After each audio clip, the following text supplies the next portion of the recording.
विद्यार्थी मित्र, सायन्स वनचा आपला 4th टॉपिक आहे इफेक्ट्स ऑफ इलेक्ट्रिक करंट. विद्युत धारेचे वेगवेगळे होणारे इफेक्ट. आता याच्यामध्ये पाठीमागच्या पूर्वज्ञानावर आधारित कॅन यू रिकॉल मध्ये आपल्याला पहिला प्रश्न विचारलेला आहे, how do we decide a given material is a good conductor of electricity or is an insulator.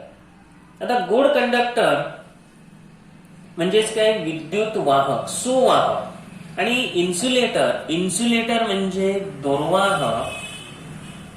Insulator ज्याच्यातून विद्युत धारा वाहत नाही त्याला आपण इन्सुलेटर म्हणतो. आता त्याला दुसरा एक शब्द आहे बॅड कंडक्टर. इथं या प्रश्नाच्या उत्तराच्या अगोदर थोडस असं सांगता येईल, गुड कंडक्टर आणि बॅड कंडक्टर यांच्यामध्ये गुड आणि बॅड कंडक्टर, गुड कंडक्टर आणि बॅड कंडक्टर. आता बॅड कंडक्टरचं दुसरं नाव तुम्हाला सांगितलेलं आहे इन्सुलेटर. तर यांचा आपल्याला डिफरन्स सुद्धा माहिती असला पाहिजे. काय आहे इथं डिफरन्स, कशासाठी सांगतोय, तर एक थोडीशी आयडिया यावी आपल्याला की याच्यामध्ये कोणते पॉइंट्स आपल्याला डिफरन्सचे येतील. तर जो गुड कंडक्टर असतो त्याच्यामधून इलेक्ट्रिक करंट फ्लो होतो. इलेक्ट्रिक करंट फ्लो होतो. इलेक्ट्रिक करंट फ्लो होतो. आणि याच्यामधून बॅड कंडक्टर मधून मात्र does not flow electric current, does not flow electric current. Electric current flow होत नाही. आता याच्यामध्ये जो गुड कंडक्टर असतो त्याचा जो रेझिस्टन्स असतो तो रेझिस्टन्स कमी असतो. तर गुड कंडक्टरला आपण काय म्हणू शकतो, लो रेझिस्टन्स. आणि इथं आपल्याला म्हणता येईल मोर किंवा ग्रेटर रेझिस्टन्स. तर हे पॉइंट माहिती असावे. एक दोन उदाहरणं सांगा. गुड कंडक्टर मध्ये iron, gold, silver. Bad conductor मध्ये रबर, प्लास्टिक. ही एक्झाम्पल्स आपल्याला देता येतील. बरं, आता आपला मुख्य प्रश्न आहे त्याच्याकडे जाऊ. एखादा material good conductor of electricity आहे का बॅड कंडक्टर ऑफ इलेक्ट्रिसिटी आहे हे तुम्ही कसं डिसाइड कराल. तर त्यासाठी आपल्याला काय करावं लागेल, आपला जो सेल आहे या ठिकाणी हे पॉझिटिव्ह आणि हे निगेटिव्ह दाखवतोय. कंडक्टिंग वायरच्या सहाय्याने आपण काय करू, जॉईन करू. जॉईन करताना इथं आपण प्लग की पण दाखवू, जेणेकरून प्लग की दाखवा नाही तर टॅप की दाखवा, काही अडचण नाही. आणि हा बल्ब दाखवू. गुड कंडक्टर आहे की बॅड म्हणजे इन्सुलेटर आहे हे दाखवण्यासाठी इथं आपण एक छोटासा एक्सपेरिमेंट आपल्याला परफॉर्म करावा लागेल. जर ही टॅप की प्रेस केली त्यामध्ये एखादा गुड कंडक्टर आहे का बॅड कंडक्टर आहे हे चेक करण्यासाठी. तर याच्यातून तुम्हाला आता समजा गिव्हन मटेरियल इथं तुम्हाला जॉईन करा. या ठिकाणी हे गिव्हन मटेरियल कुठे इथं जॉईन करा. या ठिकाणी जॉईन केलं असेल गिव्हन मटेरियल. आपण काय केलं, टॅप की प्रेस केली, करंट पास केला. आणि जर बल्ब ग्लो झाला, बल्ब लागला, तर तो गुड कंडक्टर आहे असं म्हणता येईल. आणि जर हे मटेरियल आपण जोडले, मग इथं रबर असेल, प्लास्टिक असेल, हे जोडले आणि जर बल्ब ग्लो झाला नाही तर ते असेल इन्सुलेटर. म्हणजे जर गिव्हन मटेरियल गुड कंडक्टर आहे का बॅड कंडक्टर आहे हे ठरवण्यासाठी आपल्याला हा एक्सपेरिमेंट करावा लागेल. त्यानंतर सेकंड क्वेश्चन आहे, iron is a conductor of electricity but when we pick up a piece of iron resting on the ground why don't we get electric shock. तर जमिनीवर पडलेला, आता काय बघितलं होतं आपण की गुड कंडक्टर कोण आहे, आयर्न आहे, सिल्वर आहे. पण जमिनीवर पडलेला लोखंडाचा, आयर्नचा जो तुकडा आहे त्याला हात लावल्यावर आपल्याला शॉक का बसत नाही. तर त्याच्यातून कोणताही चार्ज फ्लो होत नसतो. जेव्हा चार्ज फ्लो होण्यास सुरुवात होते चार्ज हा हायर पोटेन्शियल टू लोअर पोटेन्शियलच फ्लो होतो. चार्ज जर फ्लो व्हायला लागला, जर पोटेन्शियल डिफरन्स दोन टोकामध्ये डेव्हलप झालं तर चार्ज फ्लो होतो. आणि चार्ज फ्लो होणं म्हणजेच इलेक्ट्रिक करंट फ्लो होणं. असा मोकळा एमटी जर आयर्न पीस म्हणा खाली जमिनीवर पडला असेल तर त्या ठिकाणी आपल्याला इलेक्ट्रिक शॉक बसणार नाही, because there is a no charge flowing through it. हे त्याचं आपल्याला रिझन देता येईल. पाठीमागच्या इयत्तांमध्ये अर्लियर स्टँडर्ड्स म्हणजे 8th स्टँडर्ड 9th स्टँडर्ड मध्ये तुम्हाला स्टॅटिक इलेक्ट्रिसिटी शिकलेली आहे. मला वाटतं 8th 9th अगोदर सुद्धा स्टॅटिक इलेक्ट्रिसिटी निश्चितपणे आपण शिकलेलो आहोत. आता स्टॅटिक इलेक्ट्रिसिटी स्थितिक विद्युत हे काय आहे, तर ही स्टॅटिक इलेक्ट्रिसिटी घर्षणामुळे फ्रिक्शनमुळे डेव्हलप होते. तर स्टॅटिक इलेक्ट्रिसिटी जी आहे, जी स्थितिक विद्युत आहे, कशामुळे डेव्हलप होते? फ्रिक्शन, घर्षणामुळे. आता वेगवेगळी जी उदाहरणं आहेत ती उदाहरणं आपण बघितलेली आहेत, त्याच्या संदर्भातली स्टॅटिक इलेक्ट्रिसिटीचे वेगवेगळे एक्सपेरिमेंट केलेले आहेत. आता हे एक्सपेरिमेंट जे केलेले आहेत त्याच्यामध्ये काय, पॉझिटिव्ह चार्ज आणि निगेटिव्ह चार्ज. पॉझिटिव्ह चार्ज कुठून कुठे जातो, निगेटिव्ह चार्ज कुठून कुठे जातो असं नाही, तर फक्त ट्रान्सफर हा निगेटिव्ह चार्जच होतो. पॉझिटिव्ह चार्ज मूव्ह होत नाही. मुवमेंट जी आहे ती निगेटिव्ह चार्ज म्हणजेच इलेक्ट्रॉनचीच मुवमेंट आहे. मुवमेंट फक्त इलेक्ट्रॉनचीच होते.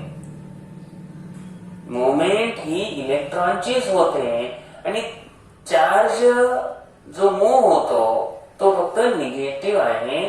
त्यालाच आपण इलेक्ट्रॉनचा निगेटिव्ह चार्ज. आता स्टॅटिक इलेक्ट्रिक जे आहे त्याच्यामध्ये आपण कंगवा, कोंब, केसावर घासल्यावर निर्माण होणारी इलेक्ट्रिसिटी असेल किंवा ग्लास रॉड सिल्कवर रब केल्यावर, आता हे सगळं शिकलेलो आहोत पाठीमागच्या इयत्तांमध्ये. तरी थोडस उदाहरण म्हणून सांगतो, तर ग्लास रॉड हा सिल्कवर रब करा, तर ग्लास रॉड हा सिल्कवर रब केल्यावर ग्लास रॉडवर पॉझिटिव्ह चार्ज तयार होतो. तर त्याच वेळेला सिल्कवर, रेशमावर निगेटिव्ह चार्ज तयार होतो. आता हे चार्ज का आणि कसे तयार होतात, तर कसे तयार होतात हे चार्ज, त्याचं कारण आहे की निगेटिव्ह जेव्हा ग्लास रॉड आपण सिल्कवर रब करतो, आता रबिंग करण्यामुळे काय होतं, तर ग्लास रॉड वरचे निगेटिव्हली चार्जड पार्टिकल्स सिल्कवर जातात.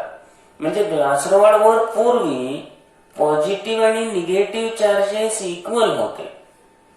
आता काय झालं, या इक्वल मधले निगेटिव्ह चार्जेस सिल्कवर चालले. निगेटिव्ह चार्जेस सिल्कवर चालले. आता काय होणार, तर निगेटिव्ह चार्ज याच्यातला बरोबर कमी होणार आणि पॉझिटिव्ह चार्ज जास्त वाढला नाही, तो तेवढाच आहे पण आता तो जास्त दिसणार. तर अशा रीतीनं हा निगेटिव्ह चार्ज जो आहे तो सिल्कवर वाढत चालला. मग सिल्कवर त्यावेळेला काय होणार, पूर्वी पॉझिटिव्ह आणि निगेटिव्ह सेम होतं, आता काय होणार, निगेटिव्ह चार्ज वाढणार आणि त्यामुळे सिल्क हे निगेटिव्हली चार्जड बनणार. आणि ग्लास रॉड हे पॉझिटिव्हली चार्जड का बनलं, तर निगेटिव्हली चार्जड इलेक्ट्रॉन त्याच्याकडून कमी झाले. तर पॉझिटिव्ह किंवा निगेटिव्ह चार्जला हे रिझन आहे. त्याचप्रमाणे आणखीन एक उदाहरण इथं आपल्याला घ्यावं लागतं. त्यामध्ये काय आहे, एबोनाइट रॉड. एबोनाइट रॉड हा ऊलवर रब केला जातो. ऊलवर रब केला जातो आणि हे लक्षात ठेवायसाठी आपण काय केलं की वी ड्रिंक GST. आता याच्यामध्ये glass rod silk, woollen ebonite. आता याच्यामध्ये हा पॉझिटिव्ह आहे, हा निगेटिव्ह आहे. Glass positive, silk negative. तर याच्या नेमकं उलट घ्यायचं एबोनाइट आणि वूलनवर. तर ग्लास पॉझिटिव्ह होतं तर एबोनाइट निगेटिव्ह घ्या आणि वूलन या ठिकाणी पॉझिटिव्ह घ्या. हे थोडस लक्षात ठेवा, पुढं मागे लागणारच आहे त्या गोष्टी. स्टॅटिक इलेक्ट्रिसिटी म्हणजे फ्रिक्शन आहे, घर्षण आहे. आता या चॅप्टर मध्ये आपल्याला इलेक्ट्रिक करंट कंडक्टर मधून कसा फ्लो होतो ते शिकायचं आहे. त्याचबरोबर resistor, electromagnetic induction, electric motor आणि जनरेटर ह्या गोष्टी शिकायच्या. आता आपल्याला प्रश्न दिलेला आहे बघा. या प्रश्नामध्ये observe and discuss, observe and discuss, निरीक्षण करा आणि त्याच्या संदर्भातली डिस्कशन करा. 3 पिक्चर दिलेत, ए बी सी. आता या 3 पिक्चर मध्ये काय म्हटले? What do you observe in the following pictures? तुम्हाला त्या चित्रांमध्ये काय दिसतंय? Which effects of electric current do you find? Electric करंटचे कोणते इफेक्ट तुम्हाला दिसतात? तर पहिल्यांदा या पिक्चर मध्ये काय दिसतंय याचं उत्तर आपल्याला द्यावं लागेल. तर use of electric current, use and effect म्हणू आपण. Use and effect of electric current. What do you observe in the picture? Use of electric current and their effect is seen in these pictures. आता which effects of electric current do you find? कोणते effect दिसतात? तर इथं TV दाखवलेला आहे, heater आहे, lamp आहे, इकडं फॅन आहे. तर हे जे आपल्याला दिसतंय, तर पहिल्या याच्यामध्ये जे आपण व्यवस्थित जर बघितलं, टीव्ही असेल, त्यानंतर इलेक्ट्रिक फायर प्लेस असेल, आता लॅम्प आहे. तर हे जे आहे हिटिंग इफेक्ट वर हे कशा.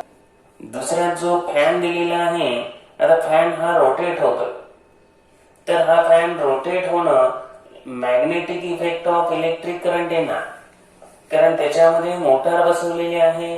ते रोटेशन होणं हे मॅग्नेटिक इफेक्ट आहे. त्यानंतर थर्ड मध्ये आहे इलेक्ट्रिक बेल आहे. आता इलेक्ट्रिक बेल जे आहे याच्यामध्ये रिंगिंग होणं हे सुद्धा काय आहे? मॅग्नेटिक इफेक्ट ऑफ इलेक्ट्रिक करंटच आहे. म्हणजे इलेक्ट्रिक करंटचे वेगवेगळे इफेक्ट या ठिकाणी दिलेले आहेत. इलेक्ट्रिक करंट मुळे काय काय होते हे त्याचे वेगवेगळे इफेक्ट्स आपल्याला इथं ऑब्झर्व करता येतात. आपला जो टॉपिक आहे energy transfer in an electric circuit, circuit मधून एनर्जी कशा रीतीने ट्रान्सफर होते. आता हे बघताना आपल्याला ट्रायडिस्कच्या सहाय्यानं म्हणजे प्रयोग छोटासा करायला सांगितलंय. काय काय घ्यायला सांगितलंय? कनेक्टिंग वायर्स, या वायर्स आहेत, कनेक्टिंग वायर्स घ्या. इलेक्ट्रिक सेल, हा इलेक्ट्रिक सेल आहे. बॅटरी आहे इथं. त्यानंतर इलेक्ट्रिकल रेझिस्टन्स, हा रेझिस्टन्स आहे. आर हे लिहिलेलं हा रेझिस्टन्स आहे. त्यानंतर त्या दोन टोकामधलं पोटेन्शियल डिफरन्स मोजण्यासाठी हा व्होल्ट मीटर आहे, जो रेझिस्टन्सशी पॅरलल जोडलेला आहे. रेझिस्टन्सशी पॅरलल जोडलेला तो व्होल्ट मीटर आहे. तो व्होल्टेज मोजतो. त्यानंतर ए टू बी हे पासिंग झाल्यानंतर याच्यातून किती इलेक्ट्रिसिटी जाते, किती करंट जातो ते मेजर करण्यासाठी हा एमीटर आहे. तो करंट मेजर करेल. आणि आपल्याला आणखी एक इथं दिलेली आहे ही प्लग की आहे. प्लग कीचा उपयोग जो आहे तो करंट बंद किंवा चालू करण्यासाठी केला जातो. म्हणजेच ते स्विच आहे त्याच्या साहाय्यानं इलेक्ट्रिक करंट ऑन किंवा ऑफ केला जातो. आता प्रयोग बघू. Connect the circuit. या ठिकाणी दिलेली जी फिगर आहे या फिगर नुसार सर्किट कनेक्ट करायचं. सर्किट कनेक्ट करून ज्या वेळेला सगळे कंपोनेंट्स प्रॉपर व्हॅल्यूचे घेतले, after taking the components with proper values measure current I. जो करंट आय आहे तो आपल्याला या ठिकाणी मेजर करायचा आहे. करंट आय हा एमिटरच्या सहाय्यानं मेजर केला जाईल. त्याचबरोबर measure the potential difference. Potential difference volt मीटरच्या सहाय्यानं मेजर केलं जाईल. तर हे पोटेन्शियल डिफरन्स ए आणि बी या दोन टोकामधलं पोटेन्शियल डिफरन्स असेल. आता potential difference of point A. A या पॉइंटचं पोटेन्शियल डिफरन्स बी पेक्षा निश्चितपणे जास्त असेल. कारण ए हा जो पॉइंट आहे तो जोडलाय कशाला बघा, पॉझिटिव्ह टर्मिनलला जोडलेला आहे. आणि पॉझिटिव्ह टर्मिनल कडे इलेक्ट्रिक पोटेन्शियल हाय असतं. त्याच कारणामुळं ए या पॉइंटचं potential difference higher than point B. त्यामुळेच पॉझिटिव्ह आणि निगेटिव्ह इलेक्ट्रोड हा पॉझिटिव्ह इलेक्ट्रोड आहे, ज्याला जोडला असेल तिथलं इलेक्ट्रिक पोटेन्शियल हे जास्त असतं. तर निगेटिव्ह टर्मिनल जिथं जोडलेलं असेल तिथलं इलेक्ट्रिक पोटेन्शियल हे निश्चितपणे कमी असेल. आता आपण पुढे जर बघितलं, जर चार्ज क्यू हा क्यू एवढा charge A to B flow होतोय. या ठिकाणी काय सांगितलंय, charge Q flows from A to B. A to B हा चार्ज क्यू फ्लो होतोय. आता त्यावेळेला work V A B Q has to be done. म्हणजे या ठिकाणी work done V A B Q एवढं होत आहे. इथं आपण काय करायचं, सर्वप्रथम work done is equal to potential difference into charge. थोडक्यात W is equal to VQ हा आपला फॉर्म्युला.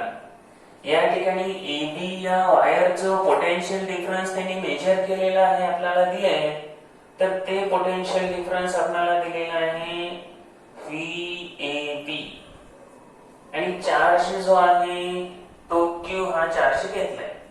तर पहिल्यांदा आपण काय केलं, वर्क डन डब्ल्यू जे आहे, तर हे work done charge Q A to B pass करण्यासाठी एवढं वर्क डन झालेलं आहे. आता त्यावेळेला निश्चितपणे याच्यासाठी एनर्जी कुठून येते असं आपल्याला दिलेले. तर charge Q A to B pass करण्यासाठी एनर्जी सप्लाय कोणी केली, तर ही बॅटरी आहे, हा सेल आहे. बॅटरी म्हणजे एकापेक्षा जास्त सेल एकत्र असतात. तर या सेलनं ही एनर्जी आपल्याला सप्लाय केली. आणि ही एनर्जी सप्लाय केल्यामुळे तो चार्ज फ्लो झाला. Cell gives energy. तर त्या सेलच्या एनर्जीमुळेच तो जो चार्ज आहे तो चार्ज AB या वायर मधून गेला. बर, जाताना जो रेझिस्टन्स आहे त्या रेझिस्टन्स मधून जायचंय. म्हणजे रेझिस्टन्स AB जो रेझिस्टर आहे त्या रेझिस्टर मधून पास व्हायचा आहे. आणि त्यावेळेला लागणारी एनर्जी सप्लाय केली कोणी, सेलनं सप्लाय केली. त्यावेळेला झालेलं वर्क डन VABQ हे वर्क डन आलं. If charge Q flows from point A to B, जर चार्ज Q फ्लो झाला इन टाइम T. आता काय सांगितलं, टाइम T मध्ये त्यावेळेला त्या वेळेमध्ये किती एनर्जी रेझिस्टरला दिली असेल, टी वेळेमध्ये. इथं आपल्याला काय केलं, charge Q flows from A to B in time T. त्याला फ्लो व्हायला लागणारा जो वेळ आहे, तर तो वेळ किती लागला, टी टाइम. टी टाइम मध्ये चार्ज क्यू हा ए टू बी फ्लो होतोय. आता त्या वेळेला energy V A B Q is given to resistor. एनर्जी किती आपल्याला द्यावी लागेल, energy V A B Q is given to resistor. Resistor जो आहे त्या रेझिस्टरला व्ही ए बी क्यू एवढी एनर्जी दिली. आता या एनर्जीचं काय होतं, रेझिस्टरला जेव्हा ही एनर्जी मिळते तेव्हा रेझिस्टर काय करतो, या एनर्जीचं हीट मध्ये कन्व्हर्जन करतो. Resistor converts this energy into heat. त्याचं रूपांतर तो हीट मध्ये करतो, उष्णतेमध्ये करून आणतो, आणि त्यामुळेच रेझिस्टर म्हणा, वायर म्हणा, गरम होतात, तापतात.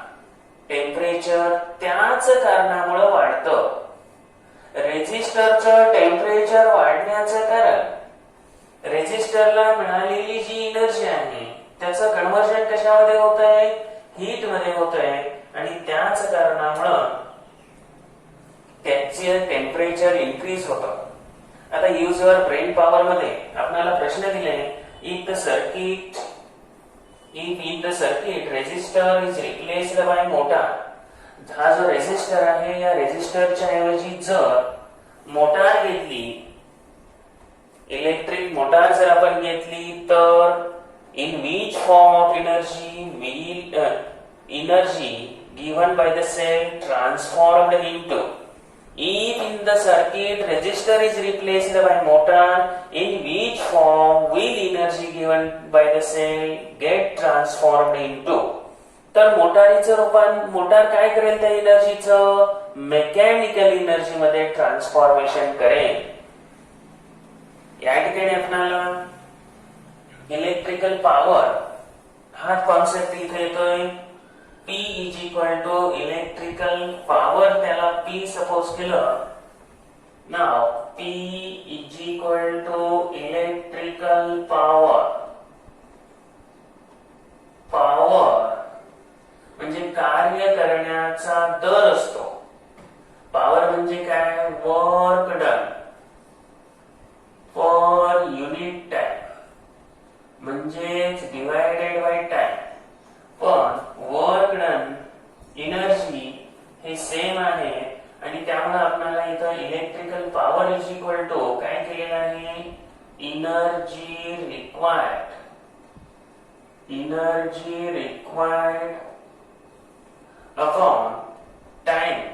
तर एनर्जी अपॉन टाइम, त्यासाठी लागणारी जी एनर्जी आहे, एनर्जी अपॉन वर्क डन, आणि किती वेळेत झालं, त्यासाठी किती वेळ लागला. पॉवर हा जो कॉन्सेप्ट आहे, P is equal to work done upon time, म्हणजे energy upon time.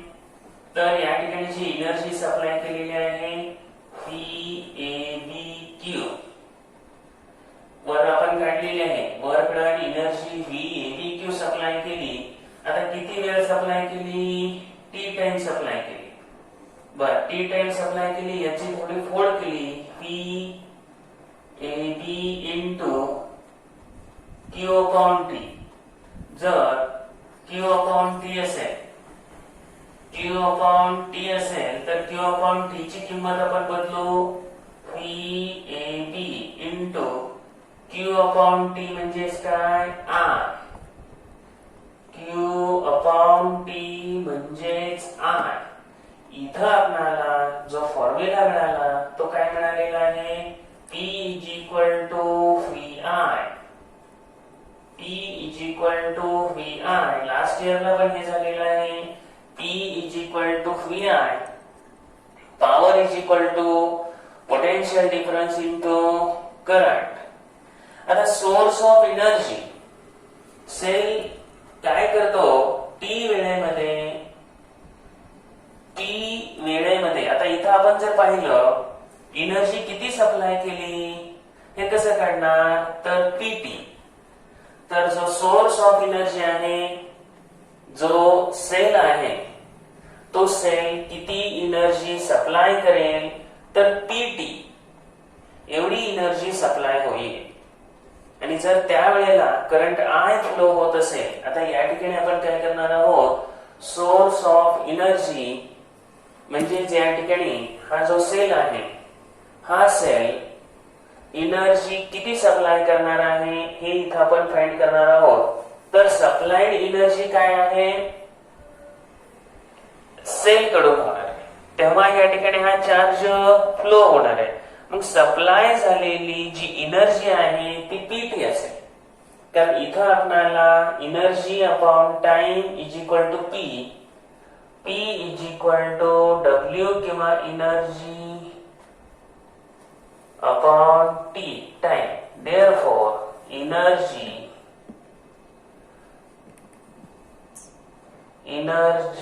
Supplied is equal to PT. Energy supplied किती आली तर पीटी एवढी एनर्जी सप्लाय झाली. फक्त व्यवस्थित लक्षात घ्या हे कशा रीतीने आलेलं आहे तर एनर्जी सप्लाय पीटी झाली.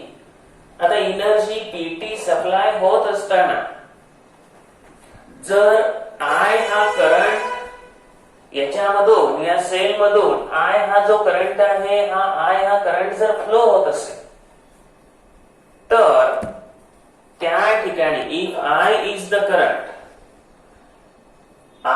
is the current flowing continuously through the circuit, then the heat produced in the resistor in time t will be. जर याच्यामधून I हा करंट कंटिन्युअसली फ्लो होतोय, current I flowing continuously through resistor, तर resistor मधून I एवढा current जर continuously flow होत असेल तर त्यावेळेला निर्माण झालेली जी हीट आहे टी टाइम मध्ये तर आपण काय करणार H is equal to P into T. हे पहिल्यांदाच या ठिकाणी निर्माण झालेली जी हीट आहे हे काय असणार आहे जेवढी एनर्जी सप्लाय केली ती पीटी. आता आय हा करंट फ्लो होत असल्यामुळे इथं आपण काय केलं पी ची किंमत टाकली. पी ची किंमत काय आहे व्ही आय आणि इंटू टी. पण या ठिकाणी व्ही जे घेतलेलं आहे ते व्ही आपण किती घेतलेलं आहे एबी घेतलंय, म्हणजे निर्माण झालेली हीट किती आली V A B I T. ही व्हॅल्यू आली पी ची. आता व्ही आय टी आल्यानंतर ओहमचा जो लॉ आहे लास्ट इयरला झालेला तो ओहमचा लॉ काय सांगतो V is equal to I R by Ohm's law.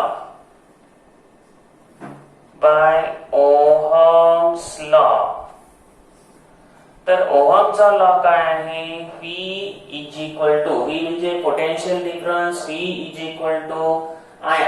मग या ठिकाणी इथं फक्त आपण काय घ्यायचं V हे AB आहे.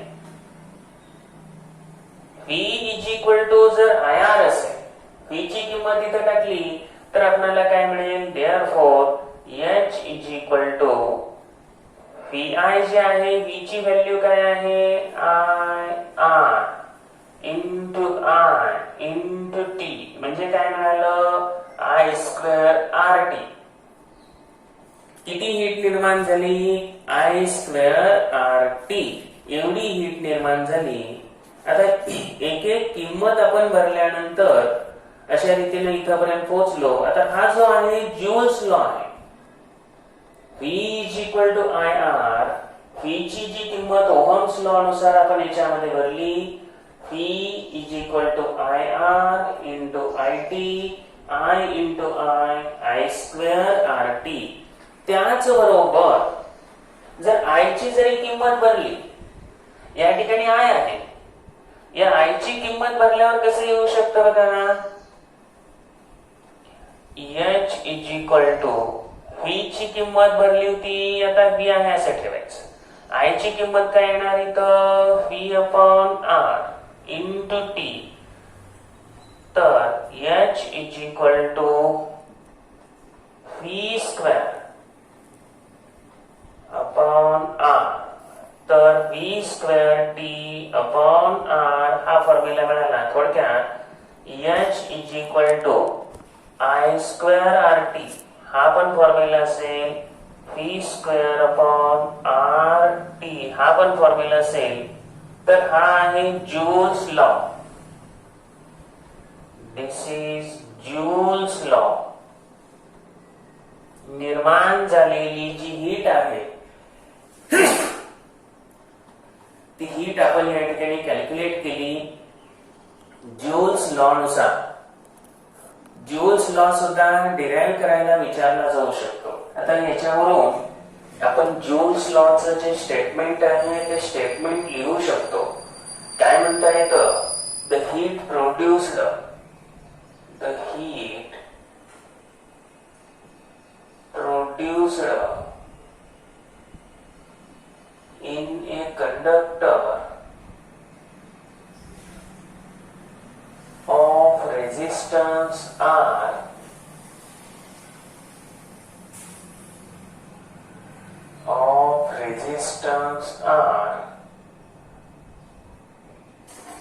एखाद्या कंडक्टर मध्ये निर्माण झालेली हीट ज्याचा रेझिस्टन्स R आहे, through which current I flows for time t. t एवढ्या वेळासाठी I एवढा करंट रेझिस्टर R मधून जर पास केला तर निर्माण होणारी जी हीट आहे इज डायरेक्टली प्रोपोर्शनल.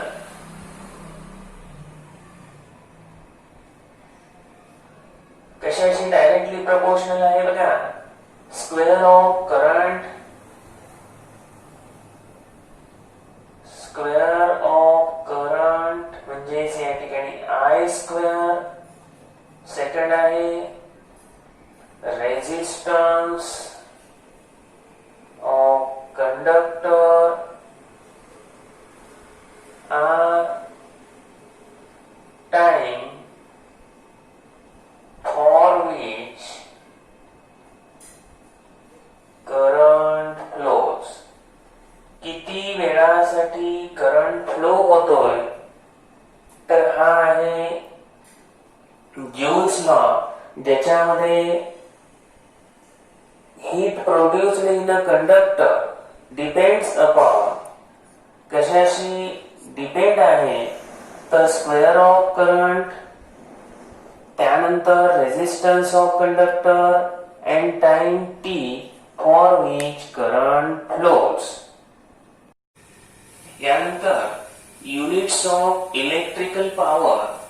इलेक्ट्रिकल पॉवरचे युनिट आपल्याला फाइंड करायचे.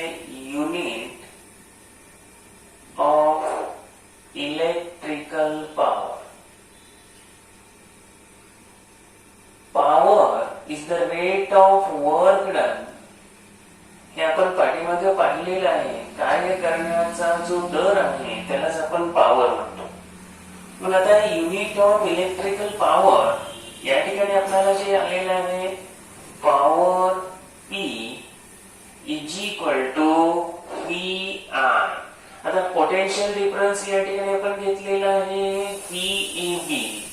त्यामुळं VAB into I, VAB into I. तर V हे काय आहे? व्होल्ट आहे. यात युनिट डेरिव्हेशन करताना हे काय घेतलं? Volt into ampere. तर व्होल्ट इंटू एम्पियर घेतलं. आता 1 व्होल्ट इंटू 1 एम्पियर. 1 व्होल्टची डेफिनेशन लास्ट इयरला झालेली आहे. ती डेफिनेशन आपण याच्यामध्ये घेऊ. 1 joule work done to send 1 coulomb charge. 1 coulomb charge send करण्यासाठी जर वर्क डन 1 जूल एवढा झाला असेल, त्यावेळेला दोन टोकातलं पोटेन्शियल डिफरन्स 1 व्होल्ट असेल. त्याचबरोबर 1 एम्पियर एवढा करंट फ्लो होणं 1 कुलोम्ब चार्ज जर 1 सेकंड मध्ये पास होत असेल, तर त्यावेळेला 1 एम्पियर एवढा करंट फ्लो होतो. या ठिकाणी 1 कुलोम्बला कुलोम्ब कॅन्सल करा. काय शिल्लक राहिलं? 1 जूल अपॉन 1 सेकंड. आणि याच्यावरूनच आपण काय म्हणतोय? युनिट ऑफ पॉवर काय आहे? तर जूल पर सेकंड. जूल पर सेकंड. वॅट यांच्या स्मरणार्थ जूल पर सेकंडला वॅट असं नाव दिलं गेलं. तर वॅट म्हणजे काय? 1 जूल अपॉन 1 सेकंड.